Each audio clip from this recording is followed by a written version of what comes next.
Trump साहब ने जो एग्जीक्यूटिव ऑर्डर्स दिए हैं और उसमें अब जो एक नया पहलू सामने आया है, जो दुनिया भर में अमरीकी इमदाद होती थी उस पर पाबंदी लगा दी गई है। सिर्फ 2 मुल्कों को इमदाद जारी रहेगी, मिस्र को और इसराइल को, और सिर्फ एक एरिया में उसको इस्तिस्ना हासिल होगा, वो है कहीं खुराक की कमी होगी तो वहाँ यूएसएड जाएगी। बाकी सारी इमदाद, एवरीथिंग एल्स 90 दिन के लिए मुकम्मल तौर पे बंद होगी। रिव्यू किया जाएगा, उसके बाद फैसला किया जाएगा कि उसमें से किसे जारी रखना है और किसको मुकम्मल तौर पे हमेशा के लिए बंद कर देना है। वो बातें जो आपके साथ करते आ रहे हैं पिछले बहुत से दिनों से, कि अब वो ग्लोबल ऑर्डर चेंज होने के बाद ये जो सारी हमारे यहाँ पाकिस्तान में भी आप जानते हैं कि वो मुख्तलिफ नौयत की NGOs खुली हुई थी और फॉरेन फंडिंग आती थी और उसके साथ एक पूरा पैराफिरनेलिया था, उसके साथ एक पूरा डिस्कोर्स था, एक बयानिया था। उसका दौर ख़त्म हो चुका। अब एक नई दुनिया बसेगी, नई दुनिया की डायनामिक्स सामने आएंगी, जिसमें जिस ग्लोबल ऑर्डर को बीट करके, यानी जिन फोर्सेस को बीट करके अमेरिका वापस आया था, अब उनसे दोस्ती बनाना चाहता है, यानी कि चीन और रूस के साथ।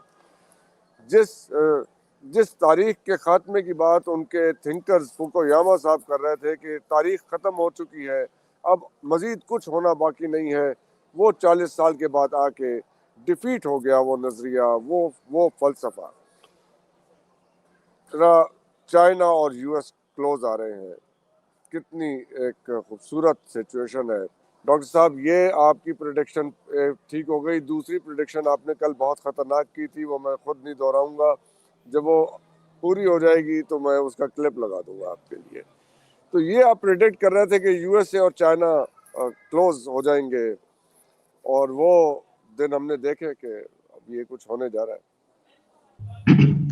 आपको याद होगा कि मैंने जब ये प्रेडिक्ट किया था तो बहुत से हमारे जो मुबस्सिरीन यहाँ बैठते हैं उनमें से कई लोगों ने, मतलब कुछ बस दे मारने की देर थी, बाकी काफी हद तक गए थे, और उन्होंने कहा था कि मुमकिन नहीं है, ऐसा हो नहीं सकता, ये नामुमकिन बात कर रहे हैं कि चीन और अमेरिका यानी 360 की बात करें, 180 डिग्री डिफरेंस भी नहीं है। लेकिन मैंने आपको उस वक्त ये बात की थी जहां इसके असरात भी नहीं थे। अब ये साबित ये नहीं करना चाहता कि मैं कोई अंतर्यामी आदमी हूं, या मैं कोई जो है वो सितारों की चाल पढ़ता हूं, या मैं हाथों की लकीरें जानता हूं। ये मामलात नहीं है। अंतर्यामी का लफ्ज आपने खूब इस्तेमाल किया। वैसे हाँ, हाँ, लेकिन ये कह सकते हैं कि माशी तौर पे अंतर्यामी मैं जरूर हूँ।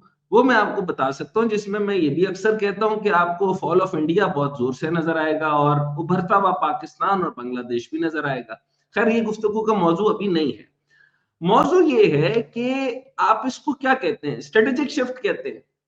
आप इसको स्ट्रेटेजिक शिफ्ट कहना चाहते हैं, आप इसको जो है वो कोई और बात कहना चाहते हैं। मैं इसको सिर्फ ये कह रहा हूँ कि एक अमीर आदमी था, वो यकदम गरीब हो गया और उसने ऐलान कर दिया कि मैं गरीब हो चुका हूं। अभी उसने आखिरी चीजों के ऊपर, आखिरी सांसों के ऊपर जो बात की है वो 2 रह गई है। एक खड़ी है ज़ायनिज्म और एक खड़ी है उसकी डिफीटेड हेजेमनी। डिफीटेड हेजेमनी के अंदर जो मिस्र था, वो जनरल सीसी के हवाले से वो आखिरी वो मुल्क था जिसने मुकम्मल तौर पर अपने आप को अमेरिका के हवाले कर दिया। अच्छा, मिस्र को कितनी देर तक संभालता है और कब तक संभालता है, इसी तरीके से उनका भी ट्रेजेक्टरी इसी तरीके से थी जैसे मैंने पाकिस्तान की बताई थी कि आपके पास 3 मॉडल है, या तो आप बांग्लादेश बन जाए, या आप मिस्र बन जाए, या आप जो है वो बांग्ला बन जाए। सो अब इन तीनों सूरतों के अंदर पाकिस्तान ने बनना क्या है, ये तो पाकिस्तान सोचेगा। लेकिन जो अमेरिका की इमदाद आपके सामने है वो ये है कि 90 रोज के लिए मुअत्तल की, और इसराइल और मिस्र को जो है वो इस्तिस्ना दे दिया। अब इसराइल और मिस्र को जो इस्तिस्ना दिया है, इसको जो है वो बगौर जायजा लेना पड़ेगा। अच्छा, अब जो फायदे होंगे वो किसको होंगे, सोचना तो ये है। मिस्र को मैं ग्रांट देता रहूं या ना देता रहूं, for example as been America, तो मुझे क्या फर्क पड़ेगा, कुछ फर्क नहीं पड़ेगा। अच्छा, मुझे इस खित्ते के अंदर मैं बिठा के रखूंगा, वो ठीक है, वो इसराइल कह रहा है, इसराइल के थ्रू शायद वो मिस्र को भी दे ले, लबनान को भी दे ले, यमन को भी दे ले। मैंने आपको ये बताया कि इसराइल का आइडिया जो है वो ग्रेटर इसराइल का आइडिया, ग्रेटर इसराइल खुद अपना खर्चा करके जितना मर्जी कर ले, हथियार उसको अमेरिका से खरीदने, ये डील कितनी अच्छी और कितनी बुरी लग रही है। ये सवाल मेरा पहले डॉक्टर हसन जफर साहब आपसे, मैं आपको ये कहूं कि थोड़ा सा शिफ्ट आया है, चेंज आया है, हल्का सा डीलिंग में चेंज आया है, वो ये है कि पहले कितनी इमदाद आ रही थी, अब कितनी इमदाद आ रही है। अगर मैं आपके सामने थोड़ी सी बात करता हूं, फॉर एग्जाम्पल, इंसानी हकूक की बात नहीं करना चाह रहा मैं, सिर्फ और सिर्फ जो है वो फौजी इमदाद का जिक्र आपके सामने करना चाहता हूँ। फौजी इमदाद में तकरीबन बजट का तकरीबन 30 से 35% जो है वो जाता था। जो मकसद थे अमेरिका की अहम इत्तेहादियों की सिक्योरिटी को मजबूत करना, अहम ममालिक में इसराइल हर साल तकरीबन 3.8 अरब डॉलर, मिस्र तकरीबन 1.3 अरब डॉलर, यूक्रेन जंगी इमदाद और हथियारों की फराहमी, ये तकरीबन आपका बनता है कुल 1.3 बिलियन डॉलर। अच्छा, ये टोटल इतनी ये जो मिलिटरीली एड का मामला चलता रहा, अब उसको ये बंद करना पड़ा है।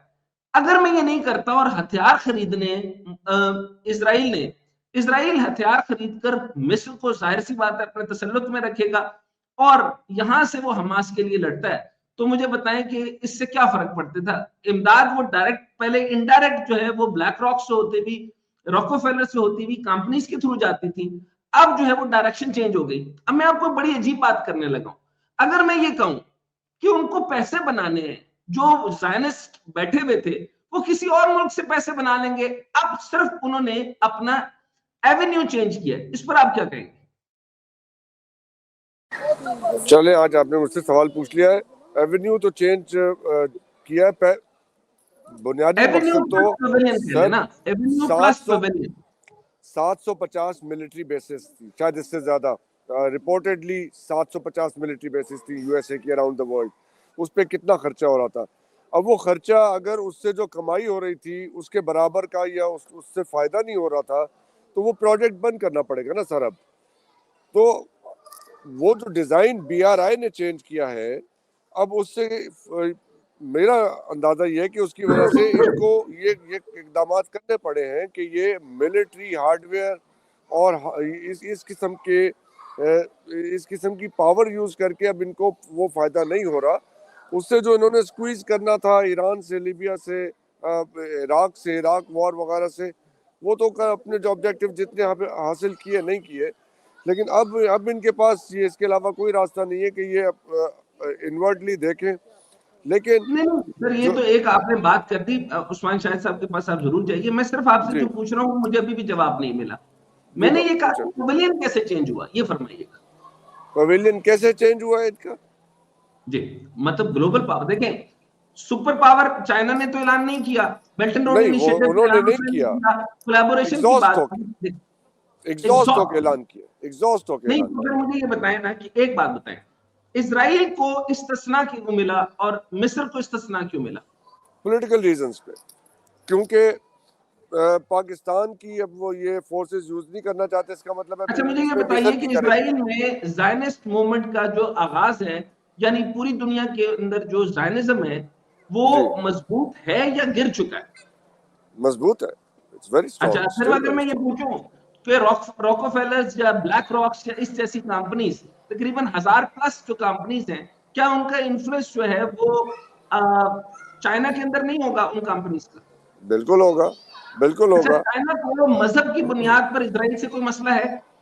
बिल्कुल नहीं है ना। अच्छा, चाइना का क्या प्रॉब्लम? जो चीजें भारत ने ऑनर करनी थी और जो इसराइल उनसे मांग रहा था, भारत ने ऑनर नहीं की, वो अपने दो नंबरी के अंदर थे। भारत ने तो अपनी कोई कमिटमेंट ऑनर नहीं की, ना उन्होंने यूक्रेन पे ऑनर की, ना उन्होंने इंडो पैसिफिक में कोई ऑनर की। और इसको वो अपनी लिबरल पॉलिसी कहते रहे। जूते मार रहे थे सर वहां पे लोग इनकी इन अच्छा, बातों पे। अब मैं अब with apology to Usman Shahid साहब, आप लोगों के लिए आसान होगा, जी मैं तो एंड ऑफ द ये फुकुयामा की जो है ना वो सारी स्टडीज आपके सामने जो है ना वो फर्श पे लिटा रहा हूं, वो आपको ये बताना चाहता था सिर्फ। अच्छा, अब ये देखें, अमेरिका की गैर मुल्की इमदाद का जो सर सालाना बजट है वो 2023 में अमेरिका की तकरीबन 60 अरब डॉलर गैर मुल्की इमदाद के लिए मुख्तस किए, जो कि अमेरिकी वफाकी बजट का 1% है। ये रकम मुख्तलिफ शोबों और मनसूबों पर खर्च की जाती है। मुझे सिर्फ ये बताएं कि जो एक यानी इस तरह ट्रायंगल बना होता है और उसके अंदर एक आंख है, और जो ग्लोबल जायनिज्म की निशानी है वो कहां से आएगी और वो ताकत कैसे गलबा होगी, और गलबा क्या अमेरिका का नजरिया है या इसराइल का? अब सवाल यहां से बड़ा क्लियर हो गया कि अब जो है वो अमेरिका जो है उसने चाइना से 860 बिलियन डॉलर, $860 का कर्ज चाइना से ले रखा है। तो अब यहां अंदाजा लगाएं कि ज़ायनिज़्म तो अपनी तरक्की कर रहा है, अमेरिका तरक्की नहीं कर रहा। सवाल क्लियर है? जी उस्मान साहब जरा रिस्पॉन्ड कीजिए डॉक्टर साहब के सवाल पर। बड़ी बात, माइक ओपन सवाल कीजिएगा। बहुत बड़ा है और मेरे ख्याल में चले मैं कोशिश मत करता करें हूँ। Sir, I am sure you can मेरे मैनेज। यस जी मेरे ख्याल में ये मोमेंट ऑफ इंट्रोस्पेक्शन है अमेरिका की उस एलीट कैप्चर के लिए, उस लिबरल वोकिज्म के लिए, कि चाइना आज 1990 में जो 60 करोड़ लोगों को गुर्बत से निकाल के ऊपर ले आया था, अपने नैरेटिव के साथ दुनिया के अंदर पैडल कर रहा है, और जिसको डोनाल्ड ट्रंप टो करने जा रहे हैं, बल्कि टो कर चुके हैं पूरे तरीके से। चाइना ने ये चीज साबित की, ये ह्यूमन राइट्स और ये सारे का सारा ब्ला ब्ला जो स्टफ है, जो कि हम लिबरल डेमोक्रेसी के कॉन्टेक्स्ट में देखते हैं, जिसको वो कन्वीनियंट रैशनलाइजेशन के कॉन्टेक्स्ट के अंदर और ये सेलेक्टिविज्म के अंदर इस्तेमाल करते हैं हमेशा से, कि चाइना उस चीज पे पहले पहुंच चुका हुआ है जो वाटरशेड मूवमेंट आज अमेरिका पे आया है। चाइना ने सबसे they did everything to put on food on table, कि सबसे ज्यादा जो इंसान की बेसिक नीड है वो उनकी उसकी माशी जरूरत है, वो अगर पूरी हो जाएगी तो ये सारी चीजें जो एक बाय प्रोडक्ट है इसकी तरफ फिर देखेंगे। आज अमेरिका उसी तरफ जा रहा है। तो मेरे ख्याल में चाइना लीड कर रहा है ड्रैगन, जिस तरीके से हमने पहले भी बात की थी। मैं अभी थोड़े से टॉकिंग पॉइंट्स अपने जरा बना रहा था, तो मैं देख रहा था कि Donald, it's not about Donald Trump है। यूरोप जो है वो इस चीज को अब जो बड़ी अच्छी तरीके से समझता है कि नेचर ऑफ गवर्नमेंट जो है वो कितनी इंपॉर्टेंट है। वो कोविड ने ये चीज साबित कर दी, मैंने पिछले प्रोग्राम के अंदर भी बात की थी। तो मेरे ख्याल में रशिया, चाइना जो है, इनकी तरफ डोनाल्ड ट्रंप जो कुछ कर रहा है, इट वाज वेरी मच अपना in the picture long before. और अपने क्या कहते हैं, एक जनाजा में हम निकलता देख रहे हैं लिबरल डेमोक्रेसी का, अमेरिका सही है, और हाथ में पकड़ के ये अपना डोनाल्ड ट्रंप उसको लेके जा रहे हैं। बाकी मैं इन चीजों को ऑफ कोर्स इतनी डिटेल के अंदर नहीं समझता, लेकिन ओवरऑल जो पिक्चर मैंने मैं